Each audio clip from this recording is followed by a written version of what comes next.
আসসালামু আলাইকুম রহমতুল্লাহ, বিসমিল্লাহ, আলহামদুলিল্লাহ, ওসসালাতু ওয়াসসালামু আলা রাসূলিল্লাহ। আল্লাহ পাক রব্বুল আলামিন আমাদেরকে সুস্থ অবস্থায় জিন্দগি বসর করার তৌফিক দান করেছেন। এই জন্য আমরা আল্লাহ তাআলার দরবারে শুকরিয়া আদায় করি, আলহামদুলিল্লাহ। আমি যে হাদিসটি বলতে চাই, আল্লাহ পাক রব্বুল আলামিন কিয়ামতের ময়দানে আল্লাহ তাআলা তার রহমতের ছায়ায় 7 ব্যক্তিকে আশ্রয় দান করবেন।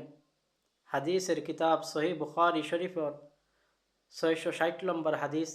হাদিসের বর্ণনাকারী সাহাবী হযরতে আবু হুরায়রা রাদিয়াল্লাহু আন, তিনি বলেন, রাহমাতুল্লিল আলামিন বলেছেন, ক্বালা সাবআতুন ইউযিল্লুহুমুল্লাহু ফি যিল্লিহি ইয়াওমা লা যিল্লা ইল্লা যিল্লুহু। যেদিন আল্লাহ তাআলার ছায়া ছাড়া কোনো ছায়া থাকবে না, অর্থাৎ রহমতের ছায়া ছাড়া কিয়ামতের দিন যখন কোনো ছায়া থাকবে না, তখন সেই দিন 7 ব্যক্তিকে আল্লাহ তাআলা নিজ রহমতের ছায়ায় ছায়া দান করবেন।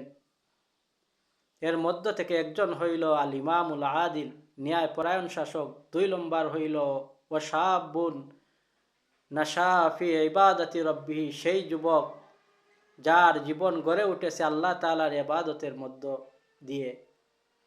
3 নম্বর ওয়ারাজুলুন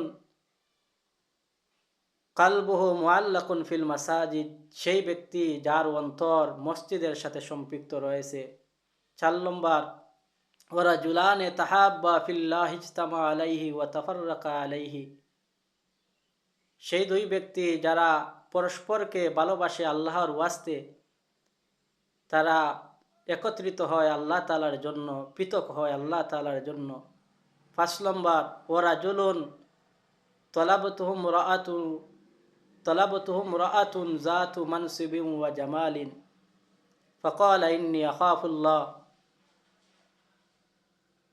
সেই ব্যক্তি যাকে কোনো উচ্চ বংশীয় রমণী আহ্বান জানায় আর সে বলে প্রত্যাখ্যান করে দেয়, ফাকালা ইন্নী আখাফুল্লাহ, আমি আল্লাহ তাআলাকে ভয় করি।